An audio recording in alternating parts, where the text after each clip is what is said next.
I met Haley in high school. We weren't best friends or anything, just two kids thrown together for a group project. At first, it was all business. We'd meet up after school, spread our notes across her dining room table, and work. But somewhere between late afternoons and snack breaks, things shifted. She made me laugh. The kind of laugh that sneaks up on you, catches you off guard. We started talking about more than school music, dumb inside jokes, dreams about getting the hell out of our small town. And then one day, as we sat cross-legged on my bedroom floor, she looked at me and said, "I think I like you." It was so sudden, so blunt, that I almost choked on my soda. But I grinned, because I'd been feeling the same way for weeks. That was it. That was the start of everything. But loving Haley meant stepping into her world. And her world? It was nothing like mine. Her mom, Linda, was the kind of person who smiled through her teeth, sweet to outsiders, suffocating behind closed doors. She didn't just raise Haley. She managed her, like a project with clear expectations. Linda had a plan for everything: Haley's grades, her clothes, the way she spoke, the way she walked. Nothing was ever enough. Then there was Vanessa. Vanessa was 4 years older and mean in a way that wasn't just sibling rivalry. It was cruel, calculated. I remember the first time Haley told me about her, how Vanessa used to lock her in the dark just because she knew she was terrified of it. How she'd destroy her favorite clothes out of jealousy. How she once dumped permanent dye into Haley's shampoo, forcing her to cut off her long blonde hair. I hated Vanessa before I even met her. And when I finally did, I knew Haley hadn't been exaggerating. Vanessa had this way of looking at her, like she was something small and breakable, like she enjoyed seeing her squirm. And Linda? She let it happen. Encouraged it, even. If Vanessa was the knife, Linda was the one sharpening it. I tried to protect Haley the best I could. My family loved her, especially my mom. She treated Haley like a second daughter, always welcoming her in. Most nights, she ended up at my house, eating dinner with us, laughing with my little brother, finally getting a taste of what a real family felt like. Linda hated it. One night, she snapped. Screamed at Haley for neglecting her real family. Went through her phone, found our messages, and smashed it against the wall. Then she stormed into Haley's room, tore through her things, and threatened to take her bedroom door off its hinges. That was the night Haley moved in with her dad. It was better there. Not perfect, but better. He was strict, but at least he wasn't cruel. And when it came time for college, I convinced Haley to apply somewhere far away. "We need to get out of here," I told her. "You need to get away from them." She listened. We both got into a university in Chicago, and for the first time, Haley was free. College was everything we dreamed of. We had space, freedom. We studied hard, made friends, built a life together. And then, in our third year, Haley got pregnant. At first, we were terrified. But then the fear faded and something else took its place. Excitement. We were young, sure, but we wanted this. We wanted her. My parents were over the moon, already talking about nurseries and baby names. But Haley had to tell Linda. And that's when everything fell apart. She insisted on going to her dad's house first. Said she'd call Linda from there. "I just need to do this on my own," she told me. I had a bad feeling. A deep, sinking feeling in my gut. "Just text me, okay?" I said. She promised she would. And then she disappeared. For 2 weeks. No calls. No texts. Nothing. I was going crazy. Then, out of nowhere, she finally called. "I'm dropping out of school." I felt like the ground had just disappeared beneath me. "What?" "Haley, no. You love school. You worked so hard to get here." "I have to," she interrupted, her voice eerily calm. "Mom says the baby needs stability. That all the moving around will be bad. She and Vanessa are going to help me. It's for the best." Her voice sounded off, like she was reading from a script. "Haley, you have a scholarship," I said, desperate. "You don't need them to pay for school. You don't need their help." She hesitated. I can always go back later." I knew then. I knew Linda and Vanessa had gotten to her. Over the next few months, we barely spoke. She'd call when she could, but it was always short, controlled. Vanessa was taking her to doctor's appointments. Linda was helping her with everything. Every time I visited, Linda hovered. Like a vulture. I wanted to drag Haley away from that house. But she wouldn't leave. The day she went into labor, I was in the middle of a final exam. My phone was off. When I turned it back on, I had 8 missed calls. 1 text. "Come immediately." I drove 5 hours straight. When I got there, Linda opened the door, her face unreadable. "Where is she?" I demanded. Linda stepped aside. She's resting. But I need to tell you something first. Something in her tone made my stomach drop. The baby, she said, voice soft, almost pitying, didn't make it. The world tilted. I didn't even hear the rest of what she said.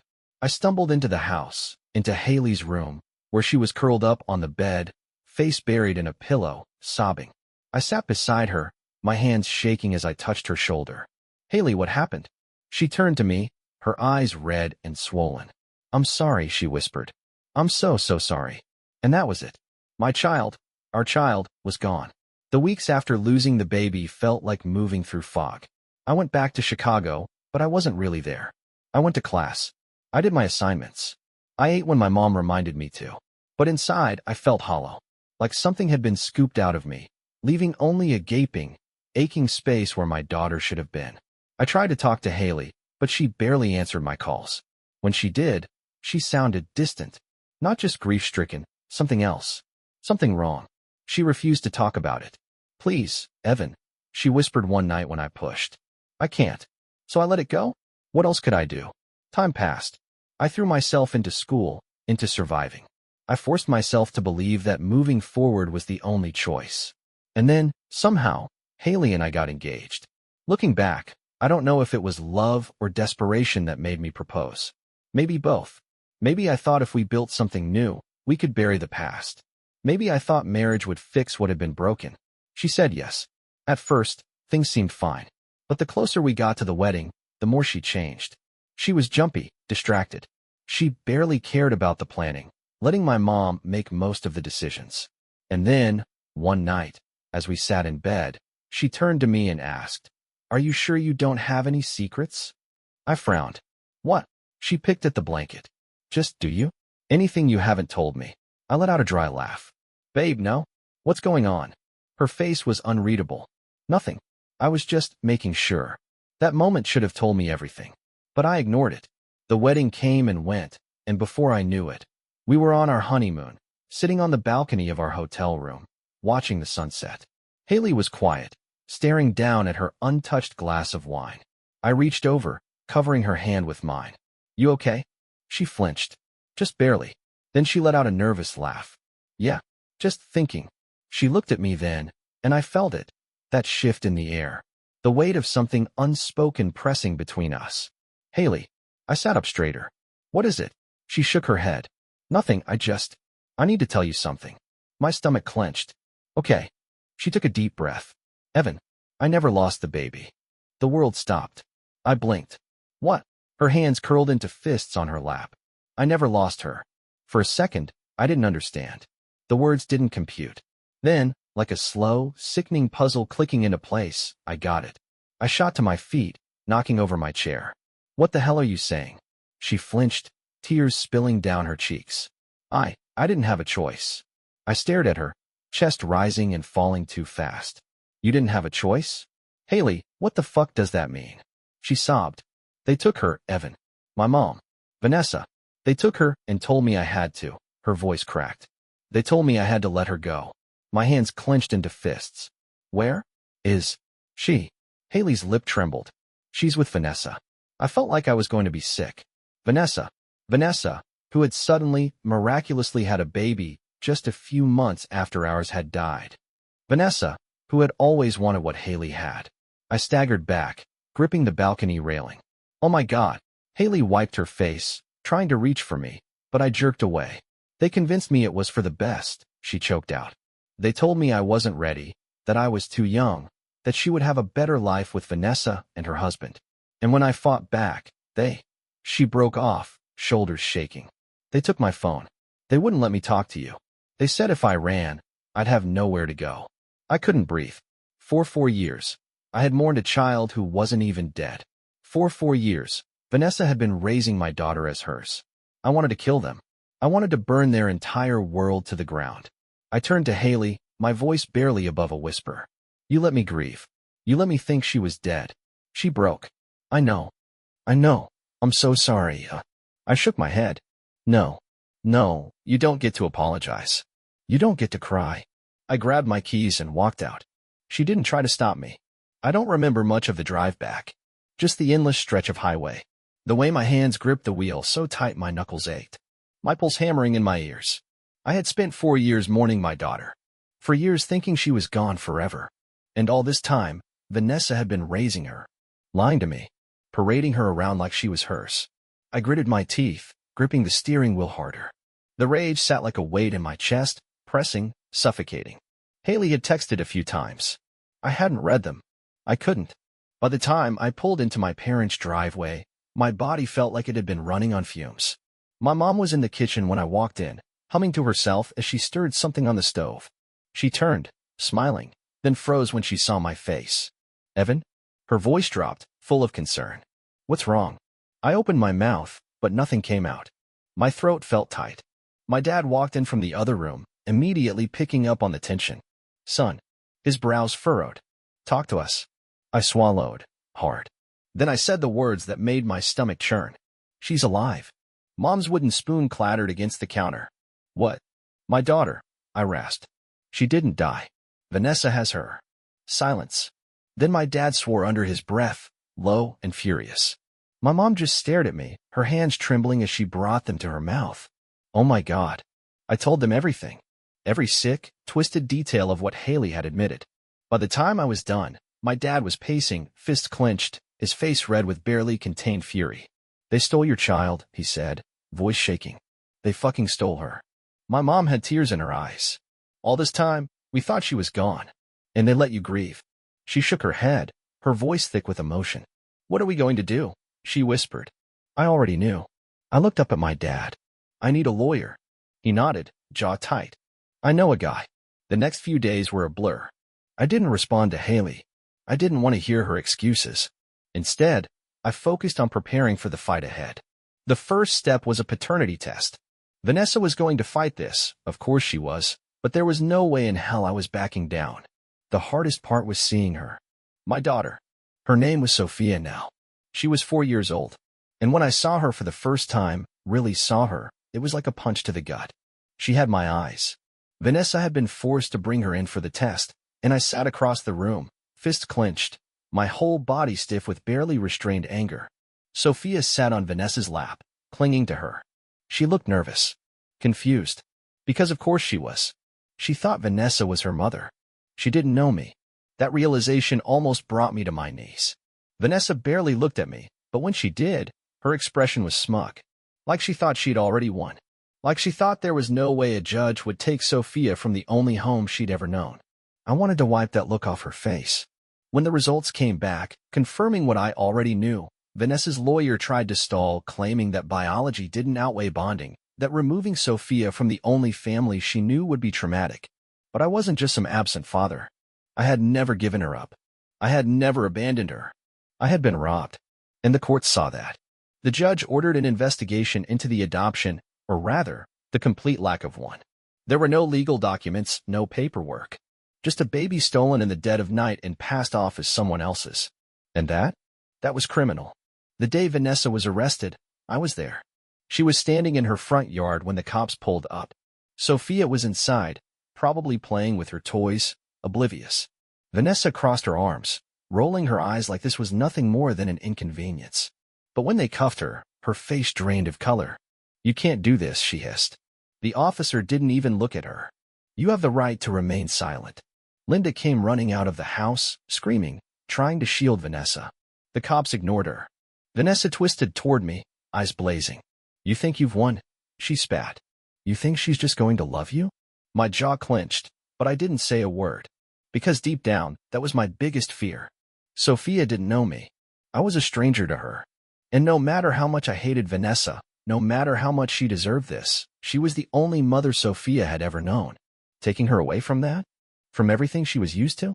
It wasn't going to be easy. But I was ready. Because she was mine. And I wasn't going to lose her again. The first night Sophia stayed with me, she barely spoke. She sat on the edge of the bed in her new room, clutching a stuffed bunny so tightly her little fingers turned white. She wouldn't look at me.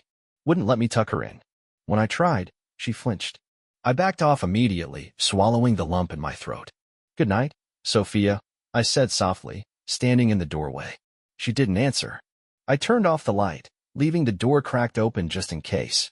Lying in my own bed that night, Staring at the ceiling, I realized just how fucking hard this was going to be. I had fought like hell to bring her home, had spent weeks in courtrooms, arguing, proving, winning.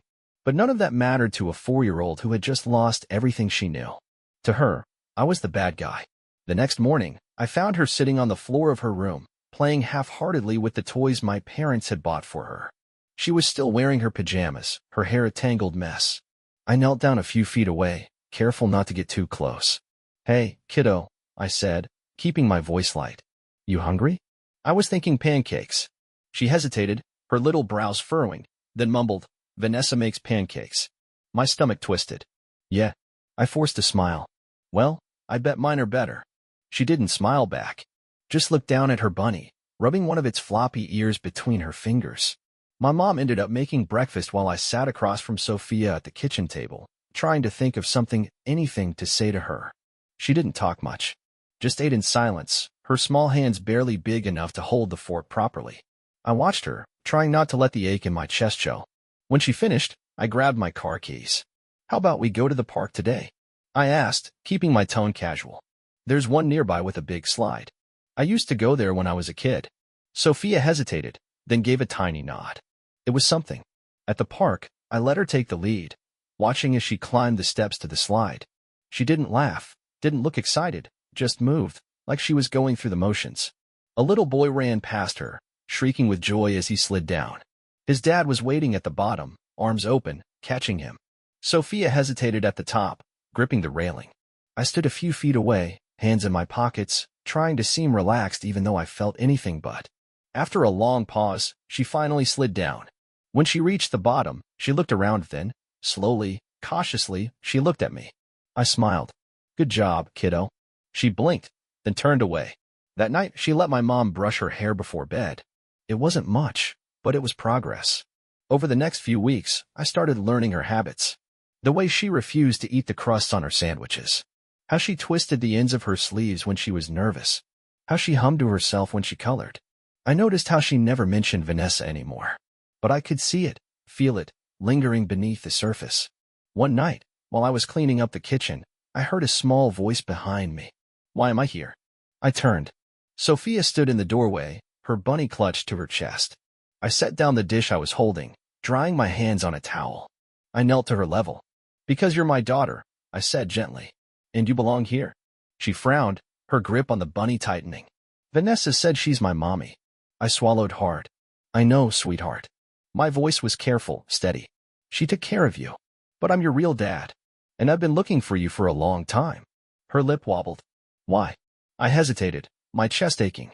"Because I love you," I said softly. "Because I never wanted to lose you." She stared at me, wide-eyed. Then, without another word, she turned and ran back to her room. I didn't follow, didn't push. I just sat there, staring after her, feeling like my heart was being ripped in two. It wasn't going to be easy, but I wasn't giving up. One night, weeks after Sophia had come to live with me, I heard soft footsteps padding down the hallway. It was late, well past her bedtime. I sat up in bed just as she appeared in the doorway, clutching her stuffed bunny, her small frame barely visible in the dim light. "Kiddo." My voice was groggy, thick with sleep. "What's wrong?" She hesitated. Then, in a voice so quiet I almost didn't hear it, she whispered, "I had a bad dream." I swung my legs over the side of the bed immediately, rubbing the sleep from my eyes. "Come here," I said. She didn't move at first, just stood there, shifting on her feet. But then, slowly, she stepped forward. I lifted her onto the bed, and she curled up beside me, still gripping her bunny. I could feel how tense she was, how unsure. I pulled the blanket up around her, keeping my movements slow, careful. "Do you want to talk about it?" She shook her head. "Okay." For a while, we just lay there in silence. Her breathing was shaky at first, uneven. But as the minutes passed, it steadied. She was trusting me. It was small, but it meant everything. She fell asleep there, curled against my side. I didn't move, didn't dare. I just lay there, staring at the ceiling, feeling something inside me crack wide open. The next morning, she followed me into the kitchen, rubbing sleep from her eyes as she climbed onto a chair at the table. My mom was already up, making coffee. Sophia watched me as I poured her a glass of juice, setting it in front of her. Then, softly, hesitantly, she said, "Thank you." I almost dropped the cup. I forced myself to stay calm, to act normal. Anytime, kiddo. And then, just like that, things started to change. She sat closer to me when we watched TV. She let me tuck her in at night. She held my hand, just for a second, when we crossed the street. She started calling me Dad. The first time she said it, I had to turn away, blinking hard, because I felt like my chest was about to cave in. But the real moment, the moment I knew, without a doubt, that she was really mine, happened on an ordinary afternoon, months later. She was sitting at the kitchen table, coloring. I was sorting through mail, distracted. Then she looked up and asked, "Can we make pancakes?" I froze. She had never asked me for anything before. Vanessa used to make pancakes. I swallowed past the lump in my throat and nodded. "Yeah, kiddo, let's do it." She grinned, and something inside me, something that had been tight and broken for so long, finally let go. I flipped the first pancake onto her plate, and she took a bite, chewing thoughtfully. Then she looked at me, her blue eyes bright. "These are better than Vanessa's." I laughed, really laughed. It was the first time in years that it didn't feel forced. Because for the first time in years, I wasn't mourning. I had my daughter back, and I wasn't letting go.